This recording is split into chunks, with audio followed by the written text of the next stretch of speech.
ကာနိုင်ငံမှာတော့ Shallow 4 ခေါ်တဲ့ရိပ်အဝါဒကြီးတစ်ခုကတဲဘီကိုအလဲကနေပိန်ချထားပါတယ်။အဲ့ဒီမှာကြောက်မက်ဖွယ်ကောင်းတဲ့အမောင်ထုနိုင်ရကြီးတစ်ခုရှိပြီးလူသားတွေကိုစားသုံးတဲ့အတောင်ပန်ပါတဲ့ဘူခရာလို့ခေါ်တဲ့တတဝါတွေပြည့်နှက်နေပါတယ်။အဲ့ဒီအမောင်ထုကြီးကိုလွန်ခဲ့တဲ့နှစ်ပေါင်းများစွာကရိပ်တွေကိုစင်ခေါ်နေတဲ့ Brad Harrydale လို့ခေါ်တဲ့အယူမသူတူကဖန်တီးခဲ့တာဖြစ်ပါတယ်။အဲ့ဒီနိုင်ငံကြီးနှစ်ခုကွဲပြားပြီးတဲ့နောက်မှာတော့မြောက်ဘက်မှာပူရန်နိုင်ငံနဲ့တောင်ဘက်မှာရှူဟန်နိုင်ငံတွေကနှစ်ပေါင်းများစွာစစ်မီးတွေတောက်လောင်နေခဲ့ပါတယ်။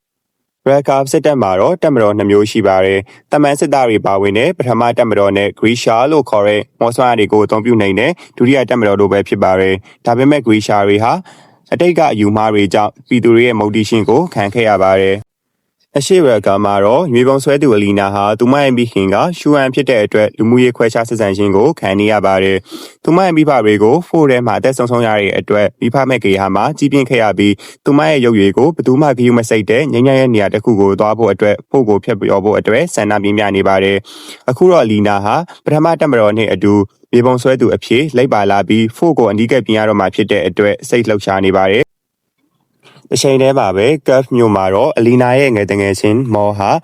ရှီယာခံဆောင်ဆန်းသူအဖြစ်စစ်တပ်နဲ့အတူရှိနေပါတယ်။သူဟာစစ်တပ်မှာလက်ဝဲထိုးပြီးအပေါ်ဝင်ငွေရှာသူဖြစ်ပါတယ်။သူ့ရဲ့ကျွမ်းကျင်တဲ့လှုပ်ရှားမှုတွေကြောင့်ပြင်ဖက်တွေကိုအလွယ်တကူနိုင်ယူခဲ့ပါတယ်။အဲ့ဒီအချိန်မှာတွင်ဂရီရှာတယောက်ဟာလေကိုထိန်းချုပ်ပြီးမော်ကိုစိန်ခေါ်ခဲ့ပါတယ်။တရားမျှတမှုရှိတဲ့ပွဲမဟုတ်တဲ့အတွက်ပေါ်မြဲစီစဉ်သူကရပ်တန့်ခဲ့ပါတယ်။အဲ့ဒီနောက်မှာတော့တောင်တန်းတွေကိုဖျက်ကျော်မဲ့တာဝန်အတွက်ရောက်ရှိလာတဲ့အနီနာနဲ့မော်တို့ဟာပြန်လည်ဆုံတွေ့ခဲ့ပါတယ်။ဒါပေမဲ့မော်ဟာဖိုးရဲကိုသွားမဲ့အန်ဒီရဲ့များတဲ့အထူးတာဝန်မှာပါဝင်ဖို့တာဝန်ပေးခံရတဲ့အတွက်သူတို့နှစ်ဦးဟာမကြာခင်မှာပြန်လည်ခွဲခွာရတော့မှာဖြစ်ပါတယ်။ညနေပိုင်းမှာတော့ထမင်းချက်ကအလီနာကိုရှိုကပါဖြစ်တဲ့အတွက်အစားအစာကျွေးဖို့အတွက်ညှင်းဆန်ခဲ့ပါတယ်။မော်ကတာကိုတတိထားမိပြီးမော်ပညာကိုအသုံးပြုပြီးဂရီရှာရီစီမှာပိုကောင်းတဲ့အစားအစာတွေရှိတာကိုသိတဲ့အတွက်အဂရီကာရဲ့တွဲတဲ့ကိုခုံဝင်သွားခဲ့ပါတယ်။အဲ့ဒီမှာဇိုရာဆိုတဲ့ဂရီရှာတယောက်နဲ့တွေ့ခဲ့ပေမဲ့မော်ကသူမရဲ့ဖျားယောက်မှုကိုညှင်းပယ်ပြီးအလီနာအတွက်တတိတွေကိုပဲယူသွားခဲ့ပါတယ်။နောက်နေ့မနက်မှာတော့အလီနာကမော်နဲ့အတူလိမ့်သွားဖို့အတွက်အစီအစဉ်တစ်ခုကိုဆွဲလိုက်ပါတယ်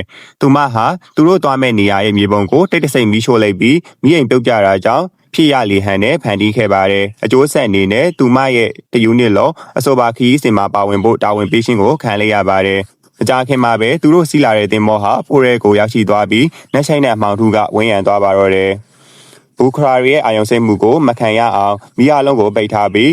းဂရီရှာတယောက်ကလေကိုထိန်းချုပ်ကတင်မောကိုခီးနှင်စေခဲ့ပါတယ်။အမောင်ထဲမှာတတဝါကြီးတွေရဲ့ဟဲရောက်တန်တွေကြောင့်အားလုံးကထိတ်လန့်နေခဲ့ပါတယ်။ရုတ်တရက်အပြာရောင်မိအိမ်ကမိငိန်သွားပြီးစစ်သားတယောက်ကတာမန်မိအိမ်ကိုထွန်းလိုက်တာကြောင့်ဘူခရာတကောင်ဆင်းသက်လာပြီးသူ့ကိုခေါ်ဆောင်သွားခဲ့ပါတယ်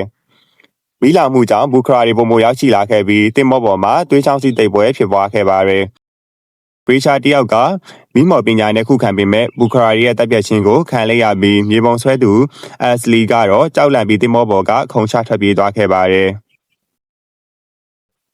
မော်ကိုဘူခရာတကောင်ကဖမ်းဆီးသွားချိန်မှာတော့အလီနာကတနက်နဲ့ပစ်ခတ်ပြီးကယ်တင်ခဲ့ပါတယ်။ဒါပေမဲ့နောက်ကဘူဒရာတကောင်ကအ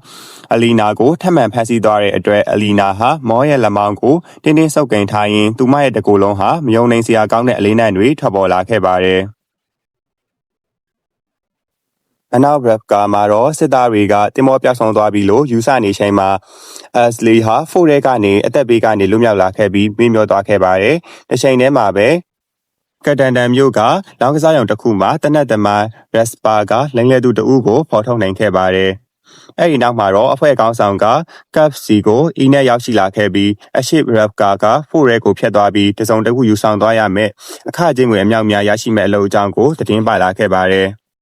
အင်းနဲ့ဟာကုန်တယ်ရီရဲ့တကယ်ရွယ်ချက်ကိုသိရဖို့အတွက်နောက်ရောက်ခံလိုက်ခဲ့ပေမဲ့လုံဆောင်ရေးကအရန်တင်းကျပ်နေတာကြောင့်အနာကိုကတ်လို့မရခဲ့ပါဘူး။တခြားပြင်ဖက်ဂိမ်းတွေကလည်းဒီအလုပ်ကိုမျက်စိကျနေတာကြောင့် cash အတွက်တော့သူတို့အဖွဲ့ရွေးချယ်ခံရဖို့နီလန်ကိုရှာရမှာဖြစ်ပါတယ်။နောက်တစ်နေ့မှာတော့ cash ဟာ raspa နဲ့ inet တို့နဲ့အတူသတင်းစုဆောင်ရင်ကုန်တယ်ဟာ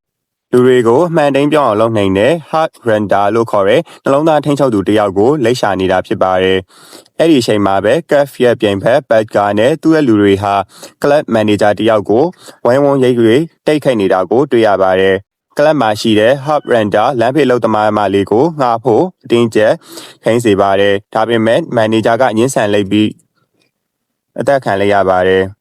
ပတ်ကာရဲ့လူတွေဟာအဲ့ဒီ main ကလေးကိုလိပ်ရှာရမှာတော့သူမဟာပျောက်ကွယ်သွားခဲ့ပါပြီအမှန်တကယ်တော့ပါနက်တဲ့ Gulf ကဒီ Hub Render ကိုအရင်ဦးအောင်ကြုံငှားခဲ့တာဖြစ်ပါတယ်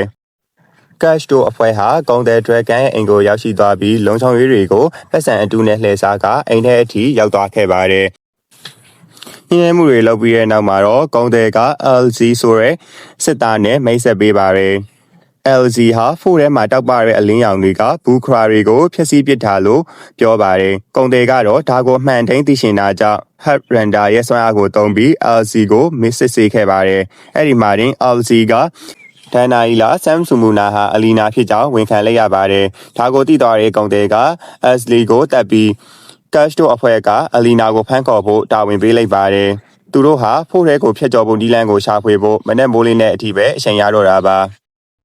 အရှိဘရကာမှာတော့အသက်ရှင်ကျန်ရည်သူအနေငယ်နဲ့အတူတင်မောဟာကန်းကိုကတ်လာခဲ့ပါတယ်။တိတ်ကိုပြန်ပြောင်းကြည့်ရင်အလီနာနဲ့မော်တို့ဟာငယ်စဉ်ကလေးကခွဲမရတဲ့တငယ်ချင်းတွေဖြစ်တယ်။အလီနာဟာမော်နဲ့မခွဲချင်တာကြောင့်သူမမော်ဆွမ်းအားတွေရှိမရှိစစ်ဆေးတာကိုရှောင်လဲဖို့အတူပုံနေခဲ့ပါတယ်။အခုလက်ရှိမှာတော့မော်ကိုစေကူတာဆောင်ကိုပို့လိုက်ပြီးအလီနာကိုတော့ဘိုးချုပ်ဂရီဂမ်စီကိုခေါ်သွားခဲ့ပါတယ်။ဂရီဂန်ကအလီနာရဲ့လက်မောင်းကိုဓာတ်နဲ့လှီပြီးဆန်းတက်လိုက်တဲ့အခါမှာတော့လူတိုင်းကအ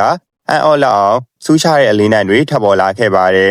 ။အလီနာဟာတကယ်တော့ဆမ်ဆူမူနာဖြစ်ကြောင်းအတည်ပြုလိုက်ပြီးသူမကိုလေ့ကျင့်ဖို့နန်းတော်ငယ်စီကိုရှင်းရှင်းပို့ဆောင်လိုက်ပါတယ်။အလီနာဟာမောကိုတော့နှုတ်ဆက်ခွင့်မရခဲ့ပါဘူး။ခီးသွားနေတော့မှလမ်းမှာအတားအဆီးတွေရှိလို့ယထာလုံးကိုရက်လိုက်ပါတယ်။အဲ့ဒီမှာတင်နောက်ဘက်က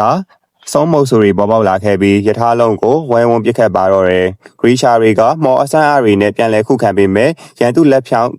းတနတ်သမားတွေကြောင့်တယောက်ပြီးတယောက်ကြာရှုံးကုန်ပါတယ်။အလီနာယထာလုံးထဲမှာပုံနေတော့ရန်သူတယောက်ကဆွဲထုတ်ပြီးတပ်ဖို့ကြိုးစားပါတယ်။အဲ့ဒီအချိန်မှာပဲဘိုးချုပ်ဂရီကန်ရောက်ရှိလာခဲ့ပြီးအရေးမော်ပညာကိုသုံးပြီးရန်သူတွေကိုတုတ်တင်လိုက်ပါတယ်။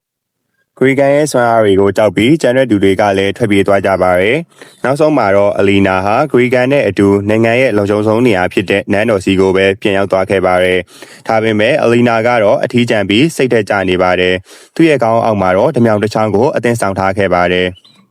တစ်ဖက်မှာလည်းကပ်စီကိုပတ်ကာနဲ့သူ့လူတွေရောက်ရှိလာခဲ့ပြီးဒီလောက်ကနေနှုတ်ထွက်ဖို့ဝိုင်းရိုက်ပြီးရှိန်လျှောက်သွားခဲ့ပါတယ်။ဒါပေမဲ့ကပ်ကအရှုံးမပေးပဲဖို့ကိုဖျက်ကျော်နိုင်မဲ့နီလန်ကိုဆက်ချနေခဲ့ပါတယ်။သူ့ရဲ့လောင်းစားယုံမှာတော့ဖို့ကိုဖျက်ကျော်နိုင်တဲ့အမျိုးသမီးတစ်ယောက်ကိုတွေ့ပြီးစစ်ဆေးတဲ့အခါမှာတော့လမ်းပြလို့ခေါ်တဲ့ဇုံတစ်ယောက်ကသူတို့ကိုအထူးရင်နဲ့ပို့ပေးခဲ့တာကိုသိလိုက်ရပါတယ်။အဲ့ဒီလမ်းပြကိုရှာဖို့အတွက်ပေါ်ပီဆိုတဲ့လူပညာရှင်စီကနေတဲလွန်စာကိုရနိုင်တယ်လို့သိလိုက်ရပါတယ်။တစ်ချိန်တည်းမှာပဲအီနက်ကိုတော့သူမရဲ့ပင်ရှင်မဒန်ဟော်လင်ကခေါ်တွေ့ပြီးအန်အောစရာကောင်းတဲ့ကံလန်းမှုတစ်ခုကိုလုပ်ခဲ့ပါတယ်။မဒန်ဟယ်လင်ကအီနက်ကိုသူမရဲ့ကြွေးတွေကြေးရှင်းရင်လူကုန်ကူးသူတစ်ယောက်ကိုတပ်ပေးရမယ်လို့စေခိုင်းခဲ့ပါတယ်။ဒါပေမဲ့အဲ့ဒီလူကသူဟာလူကုန်ကူးသူမဟုတ်ပဲစစ်ပေးချောင်တွေကိုကူညီနေတဲ့မောင်ခိုသမားတယောက်လိုညင်းဆိုနေခဲ့ပါတယ်။အီနက်ကသူ့ကိုတက်တော့မဲ့အချိန်မှာပဲ Cash ကရောက်ရှိလာပြီးတားလိုက်ပါတယ်။တကယ်တော့အဲ့ဒီလူဟာသူတို့ရှာနေတဲ့လမ်းပြဖြစ်ပြီးမဒန်ဟယ်လင်ကကက်ရဲ့အစီအစဉ်တွေကိုဖျက်ဆီးဖို့အတွက်အီနက်ကိုအသုံးချခဲ့တာဖြစ်ပါတယ်။ Cash ကလက်မလျှော့ပဲသူ့ရဲ့လောင်းကစားယုံကိုအပေါင်ထားပြီးအီနက်ရဲ့အကျွေးတွေကိုတာဝန်ယူပေးမယ်လို့ကန်လန်ပြီးလမ်းပြကိုကယ်ထုတ်ခဲ့ပါတယ်။အရှိဘရကာမှာတော့အလီနာဟာသူမရဲ့အိမ်မက်ထဲမှာတောက်ပတဲ့သမင်ဖိုကြီးတစ်ကောင်ကိုမြင်မဲ့ပြီးနိုးထလာခဲ့ပါတယ်။အဲ့ဒီနောက်မှာတော့ဂရီရှာဖြစ်သူတေလာကင်ညာကအလီနာကိုဘယင်းနဲ့တွေ့ဖို့အလှဆုံးပြင်ပေးခဲ့ပါတယ်။အလီနာဟာဘယင်းနဲ့မိဖုရားရှိကိုရောက်တဲ့အခါမှာတော့မိဖုရားရဲ့လူမှုရေးခွဲခြားတဲ့စကားတွေကိုခံခဲ့ရပါတယ်။ဘိုးချုပ်ဂရီကန်ကတော့သူမရဲ့ဆွမ်းအားတွေကိုမြင့်တင်ပေးတဲ့အခါမှာတော့တခန်းတနာတောက်ပလာတဲ့အလင်းလုံးကြီးထွက်ပေါ်လာပြီးအားလုံးကိုမြင်တက်သွားစေခဲ့ပါတယ်။ဒါပေမဲ့ဂရီရှာရီကြားမှာတော့အညှိုးတွေးရှိနေသေးပါဆိုရာကအလီနာကိုယင်းဤတလို့ဟန်ဆောင်ပြီးလူမှုရေးခွဲခြားတဲ့စကားတွေကိုတူတိုလေးပြောကစော်ကားခဲ့ပါတယ်။နောက်တနေ့လေ့ကျင့်ရေးမှာတော့အလီနာကဆိုရာကိုပြန်တိတ်ခိတ်ဖို့စိန်ခေါ်ပေမဲ့အတွေ့အကြုံရှိတဲ့ဆိုရာကအလွယ်တကူနေရခဲ့ပါတယ်။ဆိုရာကအလီနာရဲ့တငယ်ချင်းမောကိုပါဆွဲထည့်ပြီးရင်းစင်းစင်းပြောတဲ့အခါမှာတော့အလီနာကစိတ်မထိန်နိုင်တော့ပဲဆိုရာကိုလက်တီနဲ့ထိုးလိုက်ပါတော့တယ်။အလီနာဟာသူမရဲ့အိမ်မက်ထဲကသမင်ဖိုးအကြောင်းကိုသိရှင်တာကြောင့်စာကြည့်တဲ့ကိုသွားခဲ့ပါတယ်။အဲ့ဒီမှာဘင်းရဲ့အကြံပေးအဘာရက်နဲ့တွေ့ပြီးဘွန်စမစ်လို့ခေါ်တဲ့ရှေ့ယူကတိပညာရှင်တယောက်အကြောင်းကိုသိလိုက်ရပါတယ်။အဲ့ဒီဂရိရှာဟာတရိษံတွေကိုဖန်တီးပြီးစွမ်းအားတွေကိုထည့်သွင်းတာဖြစ်ပါတယ်။အဲ့ဒီထဲကတကောင်ကတော့အလီနာမြင်တွေ့ခဲ့ရတဲ့သမင်ဖိုးဖြစ်တဲ့ အကယ်၍ဂရီရှာတယောက်ကဒီတိရစ္ဆာန်ကိုတက်ပြီးအယိုးစိတ်ပိန်တစ်ခုခုနဲ့မိမိခန္ဓာကိုယ်ရဲ့ပေါင်းဆက်လင်းရင်ဆရာတွေကအစမတန်မြင့်တက်သွားမှာဖြစ်ပါတယ်ဒီနောက်အလီနာဟာဘာဂရာဆိုတဲ့ဆရာကြီးစီမှာလေ့ကျင့်ဖို့သွားခဲ့ပါတယ်ဒါပေမဲ့ဘာဂရာကသူ့ကိုညှင်းဆိုပြီးဂူထဲကနှင်ထုတ်ခဲ့ပါတယ်ဘာကြောင့်လဲဆိုတော့အလီနာဟာသူမဆမ်ဆူမူနာအမှန်တကယ်ဖြစ်တယ်လို့တကယ်တမ်းမယုံကြည်သေးတာကြောင့်ဖြစ်ပါတယ်အချိန်ထဲမှာပဲအနောက်ဘက်ကမှာတော့နီနာလို့ခေါ်တဲ့ hub runner တယောက်ကဟိုတယ်မှာပတ်စံမပေးဘဲနေရအောင်သူမရဲ့မော်ပညာတွေကိုသုံးပြီးအခန်းကောင်းတစ်ခန်းရအောင်လုပ်လိုက်ပါတယ်သူမဟာလမ်းပြကိုစောင့်နေခဲ့တာဖြစ်ပြီးဘာကြောင့်လဲဆိုတော့လမ်းပြကသူ့ကိုလမ်းတော်ငယ်စီကိုခေါ်ဆောင်သွားနိုင်လို့ပဲဖြစ်ပါတယ်ဒါပေမဲ့သူမစီကိုမြောက်ဖက်ဘိန်းကစုံမိုးဆိုရီရောက်ရှိလာခဲ့ပါတယ်သူမကမော်ပညာနဲ့သူတို့ကိုတတ်ဖို့ကြိုးစားပေမဲ့ပြင်းပေါက်ကနေပြစ်သွင်းလိုက်တဲ့ကျိုးဝင်းကသူမကိုဖမ်းဆီးသွားခဲ့ပါတယ်နီနာဟာအစွမ်းကုန်ခုခံခဲ့ပေမဲ့လူရင်းမမျှတာကြောင့်ဖမ်းခံလိုက်ရပါတယ်။သူမကိုတင်မောပေါ်တင်ဆောင်သွားပြီးတခြားခွဲရှာတွေနဲ့အတူမြောက်ဘက်မှာကွပ်မျက်ဖို့အတွက်တန်ချီချင်းခတ်ထားလိုက်ပါတယ်။လမ်းပြနဲ့ရှားသူတွေဟာအဲ့ဒီနေရာကိုရောက်သွားတဲ့အချိန်မှာတော့အချိန်နှောင်းသွားခဲ့ပါတယ်။ဒါပေမဲ့ Cash ကတော့အရှုံးမပေးပဲနန်းတော်ငယ်စီကိုရအောင်ဘယ်လိုဝင်ရမယ်ဆိုတာကိုဆက်ပြီးနီလန်းချကြမယ်လို့ပြောပါတယ်။ဖိုးကိုဖျက်ကျော်ဖို့အတွက်လမ်းပြကပစ္စည်းသုံးမျိုးလိုတယ်လို့ပြောပါတယ်။ဖွဲ့သားတွေကလိုအပ်တဲ့ပစ္စည်းတွေကိုစုဆောင်ဖို့လူစုခွဲလိုက်ကြပြီးကတ်ကစိတ်ကိုသွားယူနေတော့မှပဲလမ်းပြကအနောက်ရက်ကာတော်လှန်ရေးသမားတွေရဲ့တဲတဲကိုတိတိစိတ်ဝင်သွားတာကိုတတိထားမိလိုက်ကတန်တရားဝင်သွားခဲ့ပါတယ်။အဲ့ဒီညနောက်ပိုင်းမှာတော့လမ်းပြကCash နဲ့ Inet တို့ကိုဖုန်းနယ်ဆက်ကိုခေါ်ဆောင်သွားခဲ့ပါတယ်။အဲ့ဒီမှာသူပိန်တဲ့ယထာအသေးလေးတစ်စင်းရှိတယ်လို့ပြောပါတယ်။ရုတ်တရက်တနက်တန်အရှိုးကြားလိုက်တာကြောင့်ကြီးလိုက်ရမှာလူတယောက်ကိုလူတစုကတနက်နဲ့လိမ့်လံပစ်ခတ်နေတာကိုတွေ့လိုက်ရပါတယ်။တကယ်တော့အဲ့ဒီလူဟာပတ်စံပေးလိုက်တာကိုလောင်းကစားတွေလုပ်ပြီးရှုံးသွားတာဖြစ်ပြီးကြောင်ပြီးသွေးကိုခိုးယူခဲ့ရာပင်ရှင်ကသူ့နောက်ကိုလိမ့်နေခဲ့တာဖြစ်ပါတယ်။ကံကောင်းထောက်မစွာနဲ့ဂျက်စပါဟာတနက်မထိမှန်ခင်မှာပဲအဲ့ဒီလူတွေရဲ့အတူယထာပုံကိုအချိန်မီတက်နိုင်ခဲ့ပါတယ်။သူတို့ထွက်ခွာဖို့ပြင်ဆင်နေချိန်မှာပဲကြောင်ပြီးသွေးပင်ရှင်ကယထာနာကတ်လာဖို့ကြိုးစားပေမဲ့မြုပ်ထားတဲ့မိန်းတွေကိုနင်းမိကုန်ကြပါတယ်။ယထာဟာအောင်မြင်စွာထွက်ခွာနိုင်ခဲ့ပေမဲ့ခဏအကြာမှာတော့ဘူခရာရီရဲ့တိတ်ခိတ်ချင်းကိုခံခဲ့ရပါတယ်။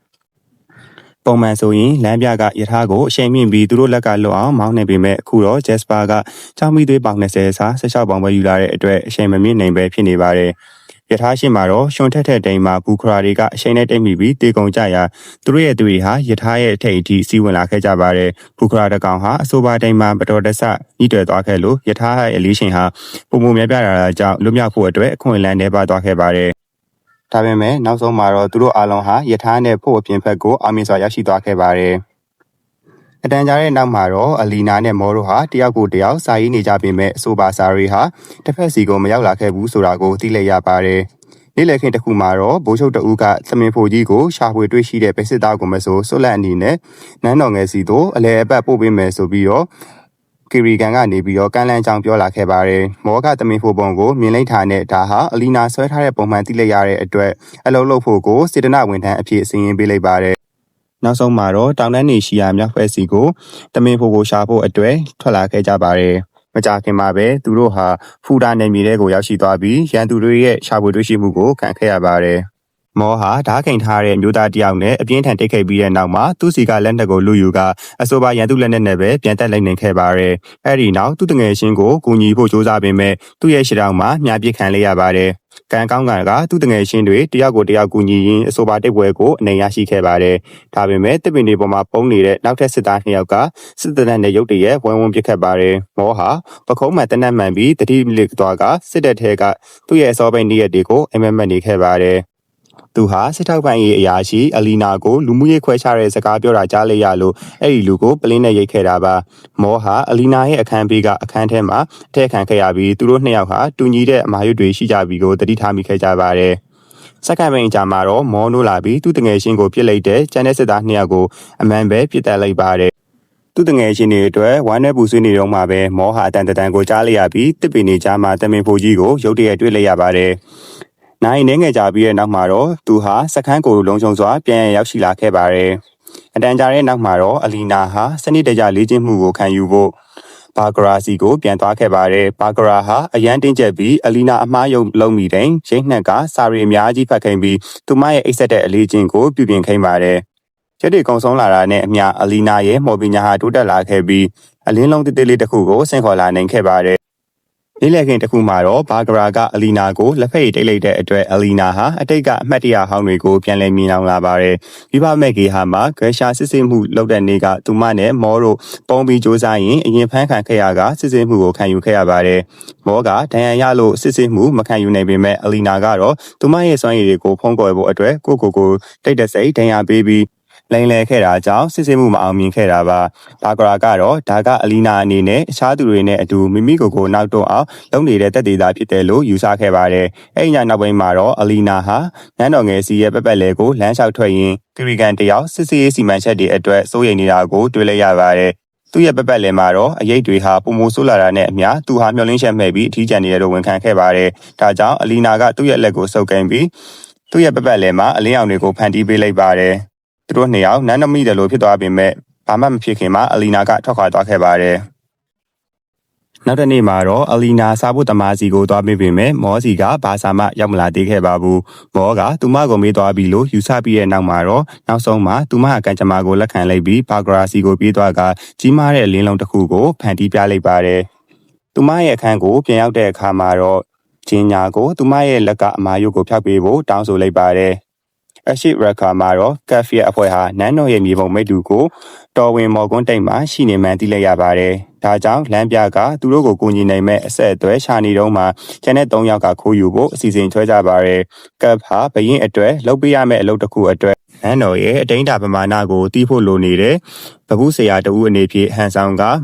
မော်ကွန်းတိတ်ထဲသို့ဝင်သွားခဲ့ပါတယ်။စရေးကမြေပုံကိုသွားစစ်ဆေးနေတဲ့အခါကက်ကအဲ့ဒီလူနောက်ကိုလိမ့်သွားပေမဲ့မော်ဒန်ငွေအပိန်းစားတစ်ခုကိုရှာပေးထားပြီးလျှို့ဝှက်လမ်းကြောင်းတစ်ခုကိုဖန်တီးပေးလိုက်ပါတယ်။ညနေပိုင်းမှာတော့ဂျက်စပါကမော်ကွန်းတိတ်ကမိတွေကိုပိတ်ပြလိုက်တဲ့အတွက်အဆောင်တရအဖြစ်ဟန်ဆောင်ပြီးအီနက်ကိုအထဲကိုဝင်ဖွင့်ပေးလိုက်ပါတယ်။သူမဟာမှောင်ထဲမှာတောက်ပနေတဲ့မော်ဒန်ငွေနောက်ကိုလိမ့်သွားပြီးမြေပုံတွေကိုရှာဖွေကမိတ်တူကူးလိုက်ပါတယ်။သူမထွက်သွားပြီးမကြခင်မှာပဲမိတွေပြန်ပွင့်လာပြီးအဆောင်တရရောက်ရှိလာတာကြောင့်သူမကိုမမြင်အောင်ဂယုတစိတ်ပုံချိုးသွားရပါတယ်။အဲဒီနောက်အဆောင်ကတကားကိုပိတ်လိုက်ပေမဲ့ကန်ကောင်းထာကနာယီကြီးကအဲ့အချိန်မှာအဆက်ပေးတံပြီးတာကြောင့်ဂျက်စပါကမောင်းတံကိုတနက်နဲ့ပြစ်လိုက်လို့တနက်တန်ကိုဘယ်သူမှမကြားလိုက်ပါဘူး။အီနက်ကလွတ်မြောက်သွားပြီးအဆောင်အဖြစ်ဝစ်ဆင်ထားတဲ့ကက်ဖ်နဲ့ပြန်ဆုံပါတယ်။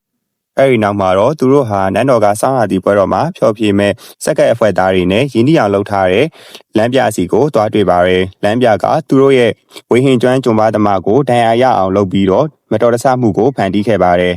်ပြီးရဲ့နောက်မှာတော့သူကအကောင်းဆုံးအစားထိုးနိုင်တဲ့မန်နေဂျာတယောက်အဖြစ်ကိုမိတ်ဆက်ပေးလိုက်ပါတယ်ဒီနေ့နဲ့ကိုရဲ့လှုပ်ရှားကျွမ်းကျင်မှုတွေကြောင့်အားလုံးကအထင်ကြီးသွားပြီးသူမကိုဝေဟင်ကျွံပါသမားအဖြစ်လက်ခံခဲ့ကြပါတယ်ဂျက်စပါကလည်းအီနက်ရဲ့ပါဇက်မှာခဲထားတဲ့ကပြားကိုမှန်တဲ့ကိုထည့်ကြည့်ပြီးပြကသူမရဲ့တနက်ပြေကျွမ်းကျင်မှုကိုထုတ်ပြလိုက်ပါတယ်သူ့ကိုလည်းစက်ကပ်အဖွဲ့ထဲမှာဖျော်ဖြေရေးတမအသည့်အဖြစ်လက်ခံခဲ့ကြတဲ့အတွက်ကက်ဖ်တယောက်ပဲနန်းတော်ထဲကိုဝင်ဖို့နီလန့်ရတော့မှာပါနောက်တစ်နေ့မှာတော့စက်ကပ်အဖွဲ့ကိုနန်းတော်ထဲကိုဝင်ခွင့်ပြုလိုက်ပါတယ်ကက်ဖ်ကအဆောင်အဖြစ်ဝစ်ဆင်ထားပြီးနန်းတော်ထဲမှာစုံစမ်းစစ်ဆေးရင်းဂေရှာအတွက်အဝိလဲခန်းတစ်ခန်းကိုဥတီသွားနေခဲ့ပါတယ်အဲ့ဒီတော့အတွင်းမှာအလီနာကတော့သူမရဲ့ပထမဦးဆုံးပွဲထွက်အတွက်ပြင်ဆင်နေပါတယ်ဒေးဗစ်လို့ခေါ်တဲ့ကက်ရှာတယောက်ကကီရီကန်ရဲ့တောင်းဆိုချက်အရပြုလုပ်ထားတဲ့သူမရဲ့ဆွမ်းအားကိုမြင့်တင်ဖို့အတွက်အထူးလက်အိတ်တွေကိုယူဆောင်လာပါတယ်အလီနာကအဲ့ဒါတွေကိုစမ်းသပ်ကြည့်ပြီးလင်းလက်နှစ်ခုကိုခွဲထုတ်တာကိုတွေ့လိုက်ရပေမဲ့အဲ့ဒီလက်အိတ်တွေကိုပြန်ပေးပြီးသူမကိုယ်တိုင်လည်းအဲ့ဒီလိုလုပ်နိုင်ကြောင်းသက်သေပြလိုက်ပါတယ်အဲ့ဒါကြောင့်အလီနာဟာအပြင်မှာပျော်ဖြေနေတဲ့ချော်ဖြေသမားတွေကိုတတိထားမိသွားလို့စစ်ပွဲမဝင်ခင်မှာပျော်ပျော်ပပနေခွင့်ပေးဖို့ကီရီကန်ကိုနမ်းချပါတယ်အဆောက်တယောက်နဲ့အတူမင်းကလေးတွေဟာစက်ကပ်ပွဲသွားကြည့်ဖို့ဂျက်စပါကသူတို့ကိုစကားပြောနေတာကိုကြားသွားပါတယ်အခုတော့သူဟာသူတို့ဖမ်းရမယ့်ဖြစ်မှတ်ကိုသိသွားပါပြီအဲ့ဒီနောက်အလီနာနဲ့ကီရီကန်စကားပြောနေရင်သူမမှအခုမှပဲဒီနေရာနဲ့ထိတ်တန့်တယ်လို့ခန်းစားရတဲ့အတွက်ပွဲဥထက်မှမကြောက်ကြောင်ပြောပြပြီးသူကိုနမ်းခဲ့ပါတယ်ပွဲအစမှာတော့ကက်ကအဆောင်အဖြစ်ထပ်မံဟန်ဆောင်ထားပြီးအီနက်နဲ့လမ်းပြတို့ကိုခိုးဝင်နေအောင်သူ့ရဲ့ယူနီဖောင်းတွေကိုအစွန်းအထင်းတွေဖြစ်အောင်တမင်တကာလုပ်ပြီးအဝတ်အစားတစ်တွေကိုလဲခိုင်းလိုက်ပါတယ်။မီးမိုတုံးနဲ့ဂက်ရှာတယောက်ကမီးတောက်တွေနဲ့အတူလူထုကိုဖျော်ဖြေနေပြီးတဲ့နောက်မှာတော့အလီနာကစင်မြင့်ပေါ်သို့တက်လာပါတယ်။ကီရီကန်ကအခန်းကိုအမှောင်ထုနဲ့ဖြည့်ပြီးတဲ့နောက်မှာတော့သူမကအလင်းလုံးနှစ်ခုလုံးကိုစင့်ခေါ်ပြီးအခန်းတစ်ခုလုံးကိုလင်းသွားအောင်ပြုလုပ်နိုင်ခဲ့တဲ့အတွက်အားလုံးကသူ့ကိုအထင်ကြီးသွားခဲ့ပါတယ်။ဒီနဲ့အပါဝင်လူရင်းကအထင်ကြီးသွားကြပြီးသူ့ကိုသူတော်စင်လို့ခေါ်ပြီးတော့အယိုသေးပေးကြပါတယ်။ အဲ့ဒီတော့အတွင်းမှာလမ်းပြကအထူးကြောက်တုံးကိုတုံးပြီးအဝိလဲခန်းတကားကိုဖွင့်ကအထဲမှာပုံနေလိုက်ပါတယ်အလီနာရောက်လာတဲ့အခါမှာတော့သူကကက်ဖ်အတွက်သူမကိုပြန်ပေးဆွဲမဲ့အစားတော်လှန်ရေးအဖွဲ့ကိုစားသူမရဲ့လေပင်ကိုလှီးဖြတ်လိုက်ပါတယ်အဲ့ဒီအချိန်မှာပဲဂန်ညာကဝင်လာပြီးသူ့ကိုလျင်မြန်တဲ့တိုက်ခိုက်မှုနဲ့ငယ်နဲ့ပဲအနေယူနိုင်ခဲ့ပါတယ်ဒါပေမဲ့လမ်းပြကသူမကိုတနက်နဲ့ပြစ်ပြီးထွက်ပြေးသွားကြနောက်ပိုင်းမှာဇင်းကြံလမ်းမှာပဲစစ်သားတွေရဲ့ဖမ်းဆီးခြင်းကိုခံခဲ့ရပါတယ်အဲ့ဒီနောက်ဂန်ညာကခန္ဓာကိုယ်ကိုအမြန်စစ်ဆေးတဲ့အခါမှာတော့အဲ့ဒီလူဟာအလီနာနဲ့တူအောင်ဖန်ဆီးထားတဲ့ပုံရိပ်ရောက်မင်းကလေးတစ်ခုဖြစ်ကြောင်းသိလိုက်ရပါတယ်ကပ်ဟာအဝိလဲခန့်မှာဝစ်စုံတစ်ခုကိုစတည်တဲ့ကဒါကိုတတိထားမိတာပါအဲ့ဒါကြောင့်လမ်းပြဟာသူတို့ရဲ့ရီမန်းချက်အတွက်သူတို့ကိုတစ္ဆာဖောက်လိုက်မယ်လို့တန်တရားဝင်ပြီးအတုကိုလွှတ်လိုက်တာဖြစ်ပါတယ်တချိန်တည်းမှာပဲမောဟာသမင်ဖို့အကြောင်းကိုသတင်းပေးဖို့ဂရီကန်စီကိုရောက်လာပေမဲ့အလီနာနဲ့မတွေ့ရမချင်းမြေပုံပေါ်မှာအတိအကျနေရအမှတ်အသားမလုပ်ပေးဘူးလို့ညင်းဆိုနေပါတယ်ဂီရီကန်ကသူမကိုသွားချနေတော့မှဘာဂရာအတွက်အလုံးလုံးပေးနေတဲ့အဆောင်တယောက်ကမောစီကိုရှင်းကပ်လာပြီးသူ့ကိုကူတစ်ခုတည်းစီကိုခေါ်သွားကတပ်ဖို့ကြိုးစားတာကြောင့်တိတ်ပွဲဖြစ်သွားပါတော့တယ်အတန်ကြာလုံးထွေးတပ်ပုတ်ပြီးတဲ့နောက်မှာတော့စစ်သားကမောကိုကူထဲသို့တွန်းပို့ပြီးအဲ့ဒီနေရာအထိခေါ်ဆောင်လာခဲ့တဲ့မြင်းစီသမားရဲ့အလောင်းတွေနဲ့မောကိုတွေ့ရပါတယ်စစ်သားဟာမောစီကိုဓားတွေနဲ့ဝိုင်းပစ်လို့သူ့ရဲ့ဗိတ်မှာဒဏ်ရာရသွားပြီးကလဲထိန်နဲ့ပါအရိတ်ခံလိုက်ရပါတယ်။အဲဒီနောက်မှာတော့မောက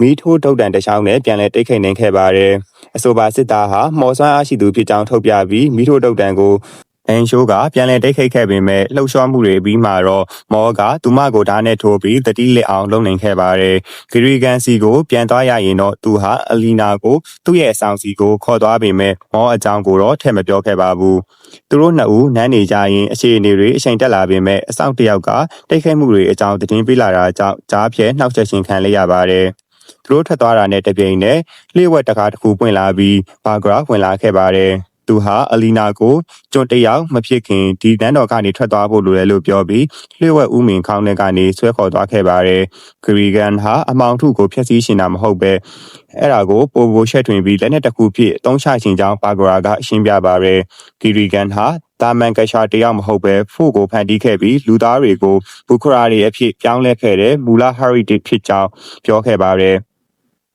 ဘာဂရာကအရေးတွေကိုစတင်ထိန်းချုပ်ပြပြီးသူမဟာဂရီကန်ရဲ့မိခင်ဖြစ်ကြောင်းထုတ်ပြလာတဲ့အခါမှာအလီနာကဒါကိုယုံကြည်သွားခဲ့ပါတယ်။နာကဒေါသတကြီးနဲ့ဂရီကန်ကိုပြန်လည်တိုက်ခိုက်ရှင်ပေမဲ့ဘာဂရာကသူမမှအင်အားမရှိသေးဘူးလို့ထောက်ပြပါတယ်။သူမအပေါ်သစ္စာရှိတဲ့ဂရဖရှာအစိုးရှောင်းကြည့်ပေးနေတဲ့အစားအစာတူလောင်ယုံကိုတွားပုံခင်းခဲ့ပါတယ်။အလီနာကသူမရဲ့ညွှန်ကြားအချက်အတိုင်းလိမ့်နာအောင်ဆောင်နေပေမဲ့တစုံတစ်ယောက်အတွက်ရုပ်တရက်အဖြစ်အသုံးချတာကိုညီးငွေနေတာကြောင့်နန်းတော်ကနေထွက်ပြေးခဲ့ပါတယ်။သူမဟာရထားလုံးတစ်လုံးစီကိုပုံနေစင်မှာပဲမြင်းဆောင်ကောင်လေးနဲ့ရန်ဖြစ်ပြီးရထားလုံးကိုခိုးယူလာတဲ့ဂျက်စပါကသူမကိုမြင်သွားခဲ့ပါတယ်။နီနာမှာတော့ဂီရီကန်ကအလီနာပြောက်ဆုံးနေတာကိုသိသွားပြီးမောကိုလိတ်ချပါတယ်။ဒါပေမဲ့ဘာဂရာကသူမရဲ့စစ်သားကမောကိုတက်လိုက်ပြီးအထင်းနဲ့သူသေးပြီလို့ပြောပါတယ်။တကယ်တော့မောကတပင်တကွင်းရဲ့နောက်ွယ်မှာရှိနေပြီးသူရဲ့စကားဝိုင်းကိုကြားနေတာပါ။အဲဒီနောက်မှာတော့ဂီရီကန်နဲ့ဇိုရာတို့ဟာလမ်းပြကိုစစ်ဆေးမေးမြန်းပါတယ်။သူကအပြစ်အလုံးကိုကပ်အပေါ်ပုံချဖို့ကြိုးစားပေမဲ့ဂီရီကန်က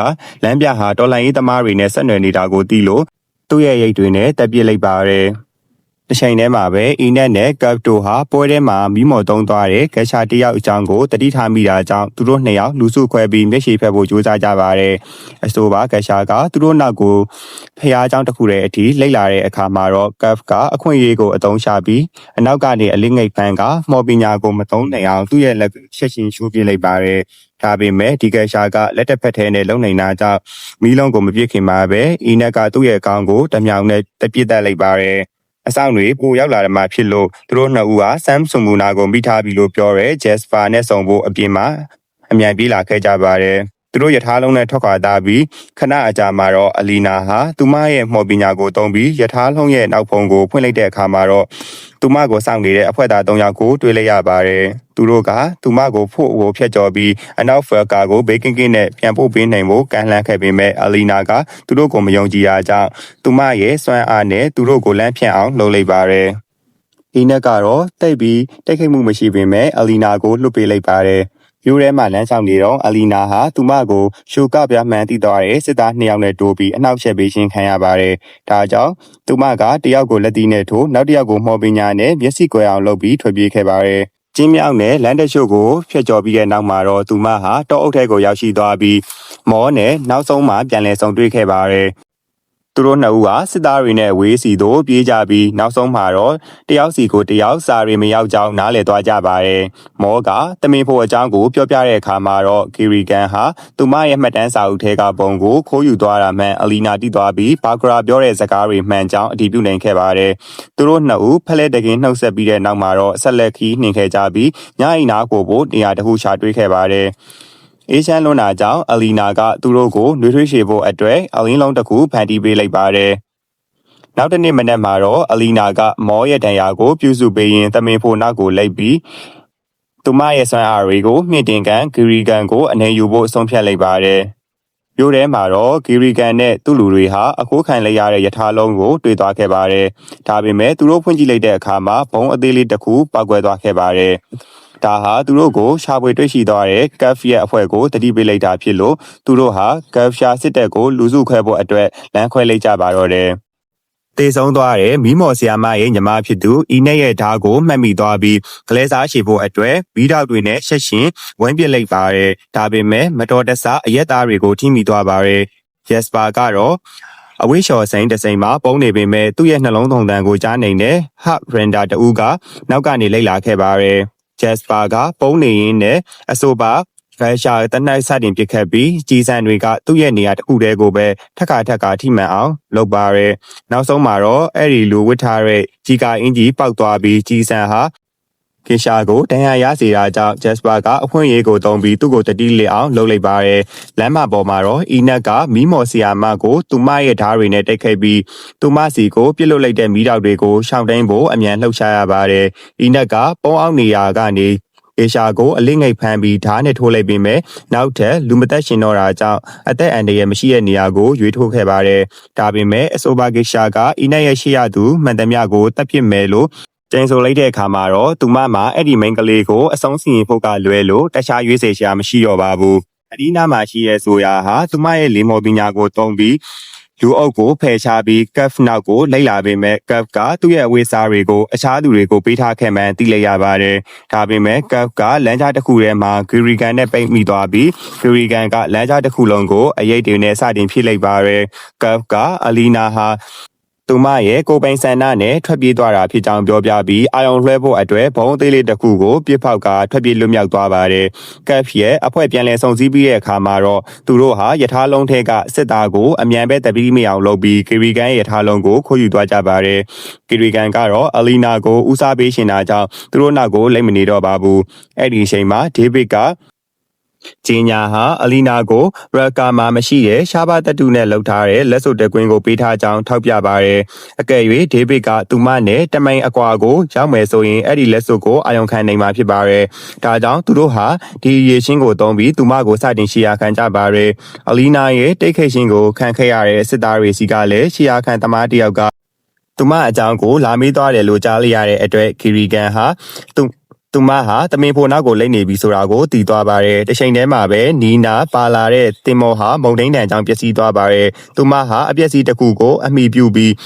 းရေကူးနေတော့မှပဲသူမကိုဖမ်းဆီးခဲ့တဲ့စစ်သားမက်တီရဲ့တတိမိနေတာကိုတွေ့လိုက်ပါတယ်သူဟာအေးခဲပြီးသေတော့မဲ့အရှင်နေဖြစ်နေလို့နီနာကသူမရဲ့ဟတ်ရန်ဒါဆွမ်းအားကိုတုံးပြီးသူ့ရဲ့နှလုံးကိုမြန်အောင်မြင့်တင်ကသွေးလက်ပတ်မှုကိုကောင်းအောင်လုပ်ပေးလိုက်ပါတယ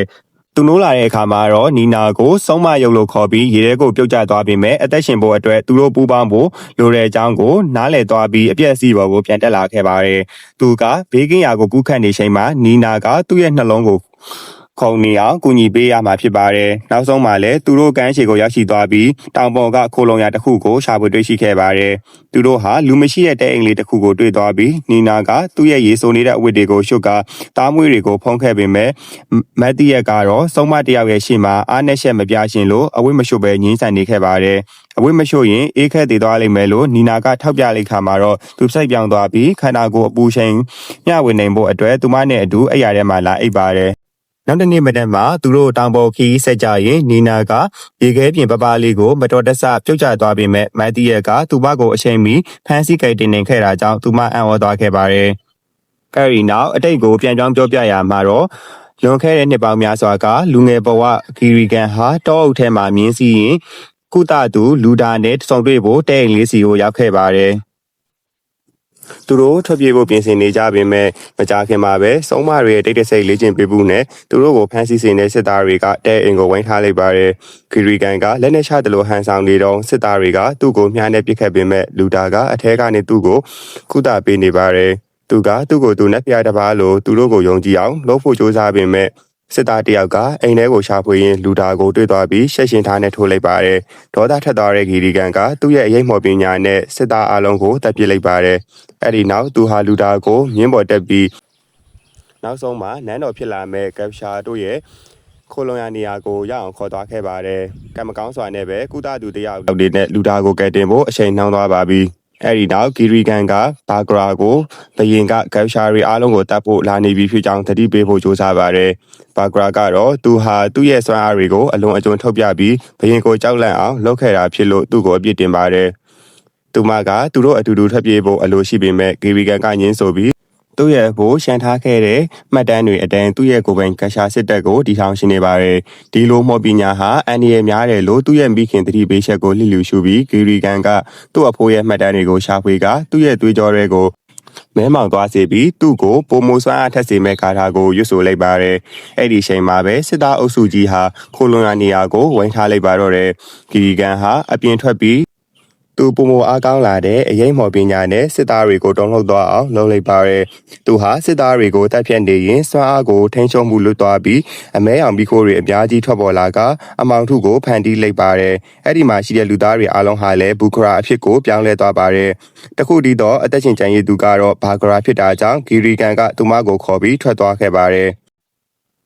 လက်ရှိအချိန်မှာတော့အလီနာနဲ့မော်ရိုဟာတောထဲမှာတမင်ဖိုနောက်ကိုလဲရင်နောက်ဆုံးမှာရှာတွေ့သွားခဲ့ပါတယ်။အလီနာဟာတမင်ဖိုကိုမတက်ရတာကြောင့်အနားကိုသွားပြီးနှာခေါင်းကိုထိလိုက်တဲ့အခါမှာတော့သူမစီကနေအလင်းရောင်တွေထွက်ပေါ်လာပါတယ်။ရုတ်တရက်တမင်ဖိုဟာတနက်နဲ့ပြစ်ခံလိုက်ရပြီးဂီရီကန်ရဲ့တပ်ဖွဲ့တွေရောက်လာချိန်မှာအလီနာဟာလည်းလဲကျသွားခဲ့ပါတယ်။မောကစစ်သားတယောက်ကိုပြချနိုင်ခဲ့ပေမဲ့နောက်ထပ်ဘာမှမလုပ်နိုင်ခင်မှာပဲဆိုရာကသူမရဲ့မော်ပညာနဲ့သူ့ကိုတားဆီးလိုက်ပါတယ်။လဲကျသွားတဲ့စစ်သားတွေဟာပြန်ထလာပြီးဟတ်ရန်ဒါဖြစ်ကြောင်းထုတ်ပြကမောကိုတနက်နဲ့ပစ်ပြီးမော်ပညာနဲ့နှိပ်စက်ပါတော့တယ်။အလီနာကကြားဖြတ်ဝင်လာပြီးသူမရဲ့မော်ပညာနဲ့လူတိုင်းကိုလဲကျအောင်လုပ်နိုင်ကမောရဲ့နဘေးကိုပြေးသွားခဲ့ပါတယ်။အဲ့ဒီချိန်မှာဂီရီကန်ရောက်လာပြီးတမင်ဖိုကိုအဆုံးစီရင်ဖို့သူ့ရဲ့မော်ပညာနဲ့ကြိုးစားပါတယ်။အားကြောင့်အလီနာကတမင်ဖိုနဲ့မောတို့ရဲ့ပတ်လည်မှာအကာအကွယ်ဒင်းတစ်ခုကိုဖန်တီးလိုက်ပါတယ်။ဒါပေမဲ့ဂီရီကန်ကမောဟာမကြာခင်မှာတည်တော့မယ်ဖြစ်ကြောင်းထောက်ပြပါတယ်။သူမသာတမင်ဖိုကိုပေးမယ်ဆိုရင်မောကိုကုသသူကိုရှာပေးမယ်လို့ကတိပေးပါတယ်။အလီနာကအကာအကွယ်တိုင်းကိုရုပ်သိမ်းလိုက်ပြီးတဲ့နောက်မှာတော့စစ်သားတွေကအလီနာကိုဖမ်းဆီးနေတော့မှပဲဂီရီကန်ဟာတမင်ဖိုကိုရှက်ရှင်းတက်ပစ်လိုက်ပါတယ်။မောကိုကုသပေးခဲ့ပေမဲ့သူလည်းပဲအဖမ်းခံလိုက်ရပါတယ်။နောက်ပိုင်းနန်းတော်မှာတော့အလီနာဟာတန်ချေချင်းခက်ခံထားရပြီးမော်ပညာတွေမသုံးနိုင်ဖြစ်နေပါတယ်။ဒေးဗစ်ကတမင်ဖိုရဲ့ဦးကြိုတွေကိုအလီနာရဲ့ရင်ဖက်ပေါ်မှာတင်ပြီ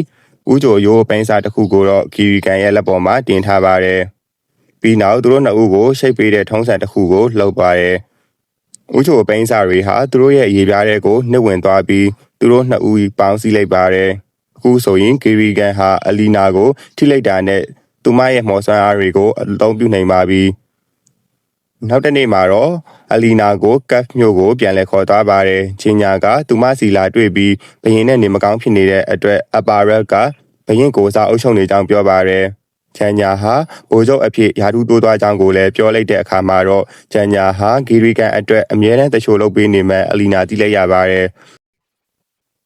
ဘရင်ကိုအစိတ်ခက်ခဲတာကလည်းသူမပဲဖြစ်ပါတယ်။တစ်ချိန်တည်းမှာပဲကတ်နဲ့အဖွဲ့ဟာအင်ကိုပြန်ဖို့ယထာကိုတုံးဖို့ကြိုးစားနေပါတယ်။ဒါပေမဲ့စစ်သားအုပ်စုတစုကယထာကိုဖောက်ခွဲပစ္စည်းနေတာကိုတွေ့လိုက်ရပါတယ်။သူတို့မှဖို့ကိုဖျက်ချော်နိုင်ဖို့အတွက်တင်မော်တစီကိုခိုးဖို့ကလွဲပြီးတခြားရွေးစရာမရှိတော့ပါဘူး။သူတို့ဟာလမ်းပေါ်မှာရှမ်းတာတဲ့လူတချို့ကိုတတိမအောင်လုပ်ပြီးသူတို့ရဲ့အဝေးစားလှလှတွေနဲ့လက်မှတ်တွေကိုခိုးယူခဲ့ကြပါတယ်။ညနေပိုင်းမှာတော့မောဟာဂျက်စပါရဲ့စိတ်ကလေးနဲ့သူ့ရဲ့လက်ပတ်မှာရှမ်းထားတဲ့ကြီးစံတွေကိုတွေ့သွားပါတယ်။သူဟာကြီးစံတွေကိုသုံးပြီးသူ့ရဲ့တန်ချေချင်းကိုဖျက်ဆီးဖို့ကြိုးစားကနောက်ဆုံးမှာတော့လွတ်မြောက်သွားခဲ့ပါတယ်။နောက်တစ်နေ့မနက်မှာကတ်နဲ့အဖွဲ့ဟာဂီရီကန်နဲ့အလီနာတို့လိုက်ပါလာတဲ့တင်မောပေါ်မှာပဲအတူလိုက်ရမှာဖြစ်လို့အံ့ဩသွားခဲ့ကြပါတယ်။ လူရင်းတင်မောပေါ်ရောက်လာတဲ့အခါမှာတော့ဂီရီကန်ကအလီနာရဲ့တန်ကြိုးကိုကုန်းဘက်မှရှိထားပြီးသူမရဲ့အဝေးစားတွေနဲ့ဖုံးကွယ်ထားခဲ့ပါတယ်မောဟာလည်းတင်မောပေါ်ကိုခိုးဝင်နိုင်ခဲ့ပြီးတင်မောဟာဖို့ထဲသို့မရောက်ခင်မှာပဲစင်းကြံလန်းမှာသူဟာပုံနေလိုက်ပါတယ်။နှင်းဖုံးနေတဲ့တောင်တန်းတွေမှာတော့မတ်တီယက်နဲ့နီနာတို့ဟာနောက်ဆုံးမှာမြို့တစ်မြို့ကိုရှာဖွေတွေ့ရှိသွားခဲ့ပါတယ်။အတူထွက်ပြေးဖို့စိတ်ကူးရင်ဟိုတယ်တစ်ခုမှာတဲခိုခဲ့ကြပါတယ်။သူတို့ဟာအစားအသောက်စားဖို့အရက်စင်ကိုသွားခဲ့ကြပေမဲ့မတ်တီယက်ကစပွဲပေါ်မှာရုတ်တရက်မေးလဲသွားခဲ့ပါတယ်။တကယ်တော့ဂီရီကန်ဆေလွတ်လိုက်တဲ့ဟာရန်ဒါတယောက်ကသူတို့ကိုရှာတွေ့သွားပြီးမတ်တီယက်ကိုလှုံမရအောင်သူ့ရဲ့ဆွမ်းအားတွေနဲ့ထိန်းချုပ်လိုက်တာဖြစ်ပါတယ်။သူမှအနေမတိတ်နိုင်မှန်သိတဲ့အတွက်နီနာကမတ်တီယက်ဟာလူကုန်ကူးသူဖြစ်ကြောင်းအော်ဟစ်လိုက်တာကြောင့်စုချင်းငွေလိုရှင်တဲ့အရေးစိန်ထဲကလူတိုင်းဟာလက်နက်တွေထုတ်လာခဲ့ကြပါတယ်။ဂရှာအချို့ကသူတို့ရဲ့ကောင်းဆောင်ကိုကူညီဖို့လာကြပေမဲ့နေဆက်အပြင်ဖက်မှာအရက်သားတွေအများကြီးတိတ်ခဲ့ရင်ရာဇဝမှုဖြစ်သွားနေတာကြောင့်နီနာနဲ့မတ်တီယက်တို့ကိုလွှတ်ပေးလိုက်ရပါတယ်။ဖိုးထဲမှာတော့ဂီရီကန်ဟာတင်မောဖြစ်သွားနိုင်တဲ့အလီနာရဲ့စွမ်းအားတွေကိုသုံးပြီးဥမင်ထဲမှာဖန်တီးလိုက်ပါတယ်။ဂီရီကန်တစ်ခုခုမကောင်းတာလုပ်တော့မယ်လို့ကက်ကတေချာပေါက်သိနေတာကြောင့်ကက်ရဲ့အဖွဲဟာတင်မောအောက်ထပ်မှာပုံနေကြပါတယ်။အဲ့ဒီအချိန်မှာအီနက်ကမောကိုတွေ့သွားပြီးအပြင်ကိုဆွဲထုတ်နိုင်ခဲ့ပေမဲ့သူတို့နှစ်ဦးလုံးဟာရီမန်းချက်တူနေမှန်းသိလိုက်တာကြောင့်ပူပေါင်းလိုက်ကြပါတယ်။တင်မောဟာအနောက်ရကာကိုရောက်ခံဒီဂီရီကန်ကရက်ဖို့အမိန့်ပေးလိုက်ပါတယ်။အလီနာရဲ့စွမ်းအားနဲ့ပုံမအားကောင်းအောင်လုပ်တဲ့သူ့ရဲ့အရေးတွေဟာမျိုးရဲကိုလွှတ်လိုက်ပါတယ်။အလီနာကသူမရဲ့အလင်းနှန်းတွေနဲ့အရေးတွေကိုတားဆီးဖို့ကြိုးစားပေမဲ့ဂီရီကန်ကသူမကိုတားဆီးလိုက်ပြီးအမှောင်ထုကမျိုးတစ်မျိုးလုံးကိုဖျက်ဆီးလိုက်တာကိုလွှတ်ထားလိုက်ရပါတယ်။ဆိုရာဟာဒီမျိုးမှာသူမရဲ့မိသားစုရှိနေတာကြောင့်တကြောင်ဂီရီကန်ကဖို့ကိုတကယ်ဖျက်ဆီးလိုက်မယ်လို့ယုံကြည်ခဲ့တာကြောင့်လည်းတစ္ဆာဖောက်ခြင်းကိုခံလိုက်ရတယ်လို့ခံစားရပါတယ်။ဂီရီကန်ဟာအခုဆိုရင်ဖို့ကိုထိန်းချုပ်နိုင်ပြီဖြစ်လို့ဗန်နိုင်ငံကမှရကာကိုထပ်ပြီးရှင်းချောင်းနိုင်မှာမဟုတ်ဘူးလို့တန်တမန်တွေကိုကြေညာလိုက်ပါတော့တယ်။ရုတ်တရက်မောထွက်လာပြီးစစ်သားအရှို့ကိုပြစ်ခတ်ပင်မဲ့ဂီရီကန်စီမရောက်နိုင်ခင်မှာပဲဟရန်ဒါကသူ့ကိုလဲကြအောင်လုပ်လိုက်ပါတယ်။အလီနာဟာသူ့ကိုကိုကြီးရှင်ပင်မဲ့သူမရဲ့အယုံပြန့်လင်သွားရင်အလင်းဥမင်ပျက်စီးသွားမှာဖြစ်လို့တင်မောဘော်ကလူတွေကိုကောက်ခွဲဖို့အတွက်အလင်းကိုဆက်ထင်ရပါတယ်။တန်တမန်တွေကဂီရီကန်ကိုသူဟာကယ်တင်ရှင်မဟုတ်ဘဲရှင်းချမှုတစ်ခုသာဖြစ်ကြောင်းပြောပြီးတုံ့ပြန်ဖို့ကြိုးစားပေမဲ့ဂီရီကန်ကဟရန်ဒါကိုခိမ့်ပြီးသူတို့ကိုပါတက်ခိုင်းလိုက်ပါတယ်တချိန်တည်းမှာပဲဇိုရာကတင်မောကိုမြို့ဘက်ကိုရောက်အောင်လေနဲ့တွန်းပို့ဖို့ကြိုးစားပါတယ်စစ်သားတယောက်ကသူမကိုတားဖို့ကြိုးစားပေမဲ့အီနက်ပေါ်လာပြီးပြန်တိတ်ပါတယ်သူမဟာတိတ်ပွဲမှာတော်တော်လေးခုခံနေပြီးအချက်အချိုးထိသွားတာတော့မှတိတ်ခိုက်နိုင်ပေမဲ့နောက်ဆုံးမှာတော့အဆိုပါစစ်သားတွေဟာလည်းဟရန်ဒါဖြစ်နေမှန်းသိလိုက်ရပြီးသူတို့ရဲ့ဆွမ်းအားနဲ့သူမကိုဖျက်ဆီးလိုက်ပါတယ်ရုတ်တရက်ဆိုရာဟာအဲ့ဒီလူကိုလေနဲ့လွင့်ထွက်သွားအောင်လှုပ်လိုက်ပြီးတင်မောကိုပြန်ရွေ့အောင်လုပ်နေတော့မှပဲဘူခရာတကောင်ကသူ့ကိုဖမ်းသွားပါတယ်အဲ့ဒီအချိန်မှာကပ်နဲ့ဂျက်စပါတို့ဟာကုန်းဘက်ပေါ်ကိုရောက်ရှိလာပြီးဟရန်ဒါကိုပြစ်ရှားလိုက်ပါတယ်ဂီရီကန်ကသူ့ရဲ့အရေးတွေနဲ့ကြီးစံတွေကိုစတင်ကောက်ကွယ်နေတော့မှအီနက်ကအခွင့်အရေးကိုတုံးပြီးဂီရီကန်ရဲ့ကိုယ်ထဲကိုတမြောင်နဲ့ထိုးပစ်လိုက်ပါတယ်ဒါပေမဲ့သူကအက်ထားကိုဆွဲထုတ်ပြီးအမဲရောင်သွေးကြောတွေနဲ့သူ့ကိုယ်သူပြန်ကူတာလိုက်ပါတယ်အဲ့ဒီနောက်ဂီရီကန်ကအရေးတွေကိုတင်မောဘော်ကိုပြန်ခေါ်လိုက်ပြီးဘူခရာတကောင်ကဆိုရာကိုလဲကြအောင်ရိတ်ရှာလိုက်ပါတယ်အီနက်ကအဆိုပါတတော်ဝါကိုဓာတ်နဲ့ဝိုင်းပစ်ပေမဲ့ဓာတ်တွေအလုံးကုန်သွားခဲ့ပါတယ်။ဒါပေမဲ့ဘူခရာကသူမကိုတတ်တော့မဲ့အချိန်မှာပဲကပ်ကသူ့ရဲ့လမ်းလျှောက်ထုံးနဲ့ရိတ်ပစ်လိုက်ပါတယ်။အလီနာဟာမောအတွက်စိုးရိမ်တကြီးဖြစ်နေတော့မှရုတ်တရက်တမင်ဖိုကြီးရဲ့ပုံကိုမြင်လိုက်ရပြီးအဆိုပါတမင်ဖိုကဂီရီကန်လှုပ်ရှားလိုက်တဲ့ဓာတ်ကိုအချက်ပြနေပါတယ်။အဆိုပါပုံရိပ်ပြောက်ကွယ်သွားပြီးနောက်မှာဂီရီကန်ကသူမစီလက်ကမ်းလိုက်ပါတယ်။ဒါကြောင့်အလီနာကဓာတ်ကိုကောက်ယူပြီးဂီရီကန်ရဲ့လက်ကိုထိုးလိုက်ကဥချိုရိုးပိုင်းစာတွေကိုဖယ်ရှားပစ်လိုက်ပါတယ်။အခုတော့သူမရဲ့ဆွမ်းအားတွေကိုပြန်ရသွားပြီးဖြစ်လို့အရေးတွေနဲ့ဘူခရာတွေကိုမောင်းထုတ်ဖို့အသုံးပြုလိုက်ပါတယ်။တမင်ဖိုကသူမကိုရွေးချယ်ခဲ့တာဖြစ်ကြောင်းသူမကရှင်းပြပြီးကြံနေတဲ့ဥချိုတွေကိုသူမရဲ့ခန္ဓာကိုယ်ရဲ့ကိုစုပ်ယူလိုက်ပါပဲဂီရီကန်အာယုံလွှဲနေတော့မှမောကသူ့ကိုတင်မောပေါ်ကနေတွန်းချလိုက်ပြီးသူပါအတူပြုတ်ကျသွားခဲ့ပါတယ်သူတို့နှစ်ယောက်တိတ်ပွဲဆင်နေနေတော့မှပဲဟရန်ဒါကအလီနာကိုတိုက်ခိုက်လိုက်လို့သူမရဲ့အလင်းရောင်တွေလွတ်ကျသွားပါတယ်ဂျက်စပါရောက်ရှိလာပြီးစတင်ပြစ်ခတ်ကဟရန်ဒါရဲ့တိုက်ခိုက်မှုကနေအမြန်တိုးလာပြီးသူ့ကိုအသေးတက်လိုက်ပါတယ်မောနဲ့ဂီရီကန်တို့ဆက်လက်တိတ်ခိတ်နေကြပြီးနှစ်ယောက်စလုံးဒဏ်ရာရထားတာကြောင့်သူ့ရဲ့လှုပ်ရှားမှုတွေကအတော်လေးလေးလံနေပါတယ်အပြင်းအထန်ရုံးကန်နေပြီးတဲ့နောက်မှာတော့ဂီရီကန်ကသူ့ရဲ့မော်ပညာကိုသုံးဖို့ကြိုးစားပေမဲ့အရေးတွေကိုထိန်းချုပ်ဖို့အင်အားသိမ်းမရှိတော့ပါဘူး